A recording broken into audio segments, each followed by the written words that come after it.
위키 백과의 최경환 프란치스코 성인에 대한 설명.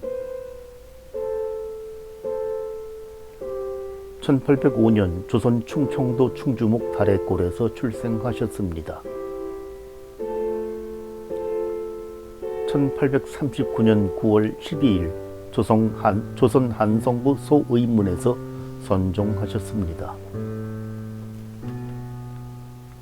1825년 7월 5일 교황 피오 11세에 의해 시복되셨고 1984년 5월 6일 교황 요한 바오로 2세에 의해 시성되셨습니다. 매장지는 절두산 순교성지이고요. 주길은 9월 20일이십니다.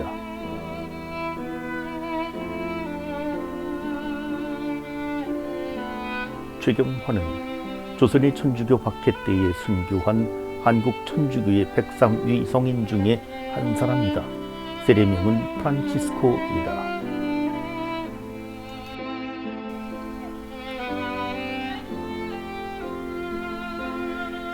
최경환은 1805년 충청도 홍주목 다래골에 있는 한 부유한 경주 최씨 집안에서 6남매 중에 막내로 태어났다.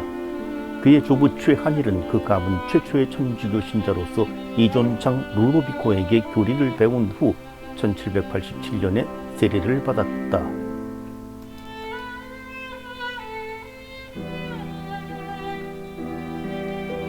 수리산 정착과 신앙생활.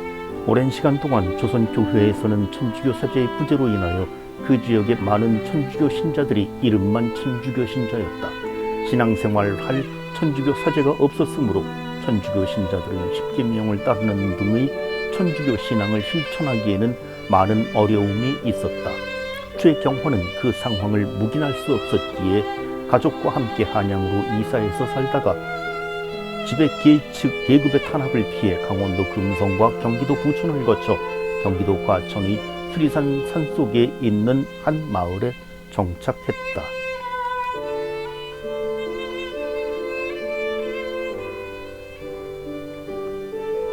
새로 발견한 그 마을에서 그는 신앙생활을 영위할 수 있었다. 그는 산 중턱을 개간하여 담배를 심고 새로 이주해온 천주교 교인들이 자신들의 집을 짓는데 일손을 거두었다. 그들은 혼심을 다해 십계명을 지켰으며 밤에는 교리 공부를 했고 묵상과 기도에 몰두했다.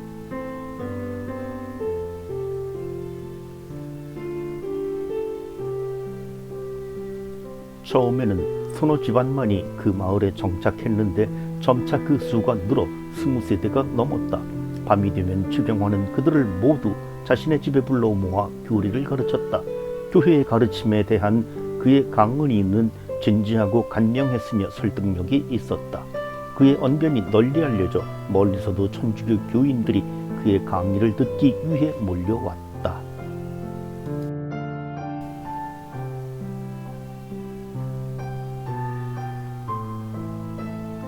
그는 많이 배운 사람은 아니었지만 묵상과 신심서적의 공부에는 그의 마음을 하느님에 대한 사랑으로 불타오르게 했으며 그는 교회의 심오한 진리에 대한 놀라운 지식을 갖게 되었다.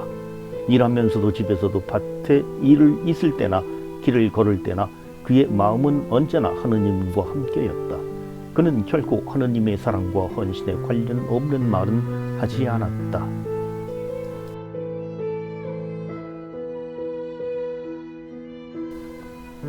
1839년에 그는 교리 교사로 임명되었다. 1839년 기해년에 박해가 발발하여 한양 곳곳에 많은 천주교인들이 체포되어 굶주림을 비롯한 많은 고통을 겪었다. 최경환은 돈을 모아 여러 곳을 돌아다니며 투옥된 교우들과 가난한 교우들을 위하여 그 돈을 썼다. 그는 또한 순교자들의 시신을 장사 지내는 일을 도왔다.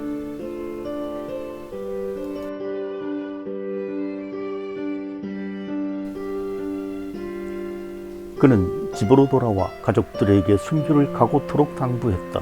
그는 모든 성물을 모아 교리 서적들만 제외하고 모두 땅에 묻었다. 그는 이렇게 말했다. 우리의 성물들은 숨겨야 한다. 그래야 그것들이 더럽혀지지 않는다. 하지만 책들은 천주교 사제의 축복이 없어도 되었던 것들이다. 한 군졸이 전쟁에 나가려면 전투훈련이 필요하다. 그와 마찬가지로 우리는 더 열심히 모든 교리서를 공부해야 한다.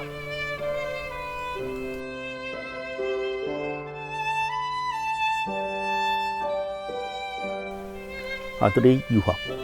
1836년 최경환이 31세가 되었을 때 파리 외방 전교회의 선교사제 피에르 모방 신부가 조선에 입국했다. 모방 신부는 외국인 사제가 조선에 들어와서 산다는 것이 얼마나 어려운 일인지 알고 있었기 때문에 젊은 조선인들을 해외로 보내 천주교 사제 수업을 받게 하기로 결심했다. 모방 신부에게 최경환의 장남 최양업이 비범한 총명함을 지닌 젊은 교우로 알려졌으므로 모방 신부는 그의 부모를 만나 부탁했다. 최경환 프란치스코 형제님, 이송례 마리아 자매님, 저는 오늘 매우 중요한 일에 대하여 여러분의 의견을 듣고자 왔습니다. 저는 여러분의 자제 최양업 토마스가 매우 똑똑하다고 들었습니다.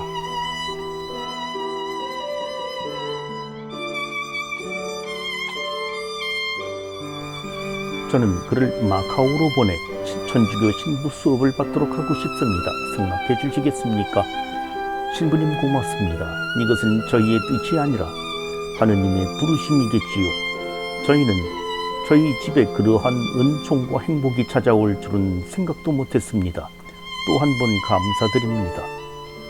그렇게 부부는 흔쾌히 승낙했다. 당시 유교의 영향력은 조선인들을 형제의 집으로도 쉬이 아들을 살로 보내지 않는 그런 것이었다. 그러나 그 부부는 그들의 아들을 멀리 외국으로 보내는 것이 하느님의 뜻임을 깨달았다.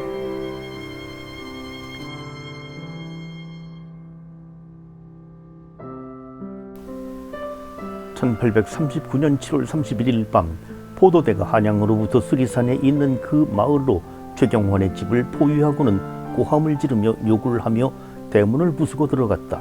그러나 최경환은 그들을 반가운 손님을 대하듯 환영했다. 어서 오십시오 여러분. 왜 이렇게 오래 걸리셨습니까? 저희는 오래도록 여러분을 기다리고 있었습니다. 우리는 모두 준비가 되었습니다. 들어오셔서 동틀 때까지 쉬시지요. 우리 모두 새벽에 떠납시다. 그리고 그는 그들에게 막걸리를 대접했다. 포졸들은 그의 태도에 놀라 서로에게 말했다. 이 사람들은 참으로 진실된 신자들이다. 그들이 도망갈 염려는 없겠으니 여기서 쉬다 가자.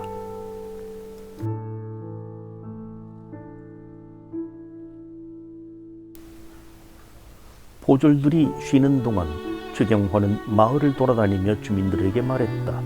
이 박해는 전국적이며 조정의 의도가 교회를 완전히 뿌리 뽑으려는 것으로 보입니다. 새벽에 우리 같이 포졸들과 함께 갑시다. 가서 우리의 신앙을 증언하고 순교자가 됩시다. 천주교인들은 모두 그의 제안에 동의했다. 그리고 그는 그의 자식들에게 말했다.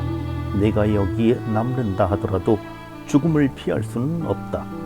집에서 죽기를 갈망하느니 차라리 한양에 있는 감옥에서 죽는 것이 낫다. 감옥에서 증언하며 죽는 것이 진정한 순교이다.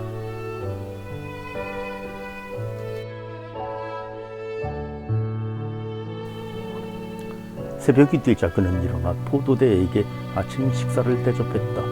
그는 낡은 옷을 입고 있는 한 포졸에게 깨끗한 옷 한 벌을 입으라고 주었다. 마을 사람들이 전부 검거되어 차례차례 그들이 천주교인인지를 질문받았다. 배교한 사람들은 석방되었다. 이른 아침에 최경환 외 어린이들이 포함된 40여 명이 모여 한양으로 향했다. 그 수가 총 100여 명에 달했다는 기록도 있다. 최경환이 앞장서 가고 남성들이 뒤를 따랐으며 여성과 아이들이 그 뒤를 따랐다. 포도대가 맨 뒤에서 그들을 몰아갔다.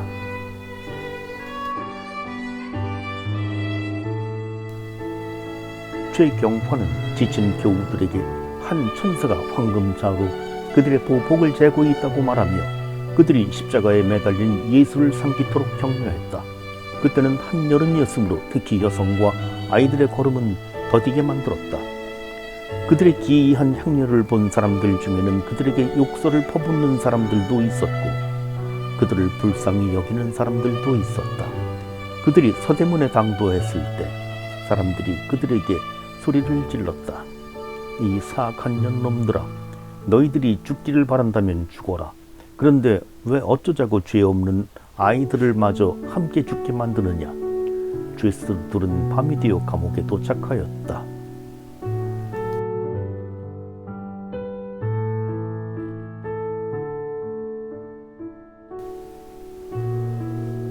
두옥과 고문. 다음날 신문이 시작되었다. 포장이 말했다. 믿고 싶으면 혼자 믿어라. 다른 사람들을 현혹하지 말아라.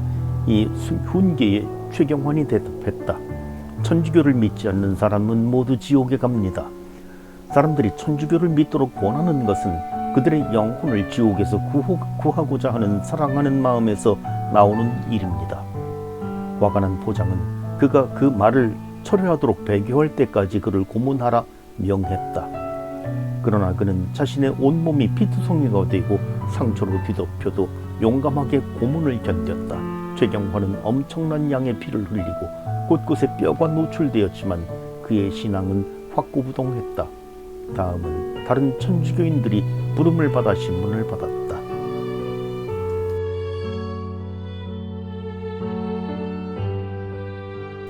하지만 그들은 가혹한 고문을 견디지 못했고 결국 최경환과 그의 아내 이성례 그리고 그의 친척 중 한 여성 한 명이 이 에메렌시아 이렇게 단 3명만 제외하고 모든 신자들의 종교를 부인했다. 교리교사인 최경환은 떠나가는 교우들을 보고 수리산 공동체에 단 3명만이 남았다며 슬퍼했다. 포장이 최경환의 아들 중에 최양업이 신학을 공부하러 마카오로 갔다는 사실을 알게 되자 형님들은 그가 하느님을 부인토록 만들기 위해 더욱더 압박을 가했다.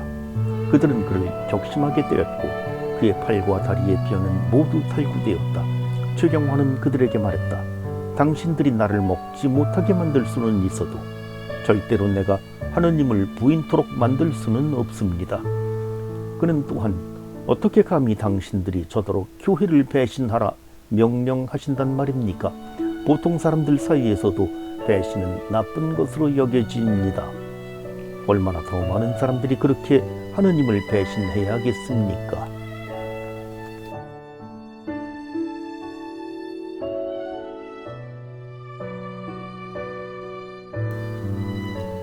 증언들에 따르면 최경환은 2달 동안 감옥에 있으면서 그의 온몸이 상처 투성이가 될 때까지 고문을 받지 않은 날이 거의 없었다고 한다. 그는 폐형 340대와 권장 110대를 맞았다.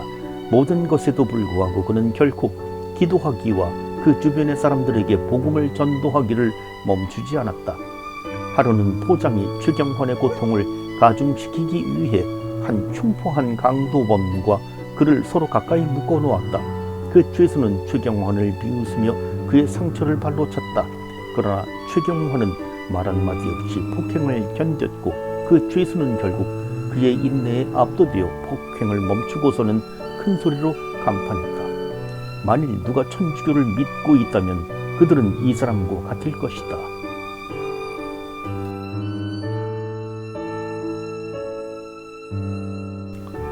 만일 그의 인내와 용기가 하느님에 대한 깊은 신앙에서 비롯된 것이 아니었다면 그는 결코 그러한 극심한 고문과 고난을 견딜 수 없었을 것이다. 그는 고통의 와중에서도 어디서든 하느님의 교리에 대한 설명을 부탁받았고 기쁨에 가득 차 기꺼이 죄수들에게 교리를 전파했다. 어느 날 한 형졸이 자신에게 앙베르주교의 주교 관계와 제의를 입히려 하자 그것을 물리쳤는데 그 형졸은 그것들을 한 죄수에게 입혔다. 그것을 본 최경환은 공손히 엎드려 십자가에 절한다 말했다. 9월 11일 최경환은 다시 법정에 불려나가 지도권 25대를 맞았는데 그것이 그의 마지막 고문이었다.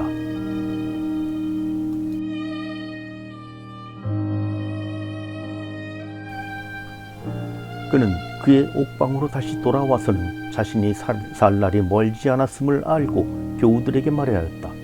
저는 칼 아래서 죽음으로써 신앙을 증언하기를 원합니다. 그러나 하느님의 뜻은 제가 감옥에서 죽는 것이군요. 몇 시간이 지나고 그는 1839년 9월 12일에 숨을 거두었다. 그때 그의 나이 35살이었다. 그의 죽음이 참수형과 같이 극적이지는 않았지만 그의 정신은 여전히 많은 천주교 신자들에게 진정한 신앙의 영웅적인 기적으로서 밝게 빛나고 있다.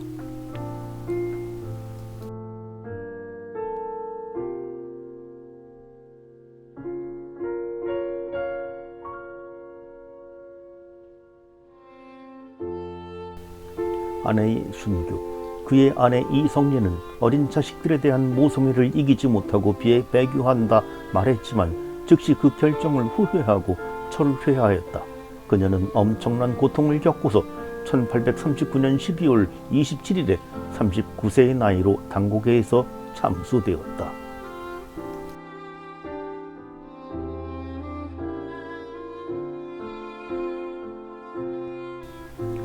최경환 프란치스코는 1925년 7월 5일에 성 베드로 광장에서 교황 비오 11세가 집전한 79위 시복식을 통해 복자품에 올랐고 1984년 5월 6일에 서울특별시 여의도에서 한국천주교 창립 200주년을 기념하여 방한한 교황 요한 바오로 2세가 집전한 미사 중에 이루어진 백삼위 시성식을 통해 성인품에 올랐다.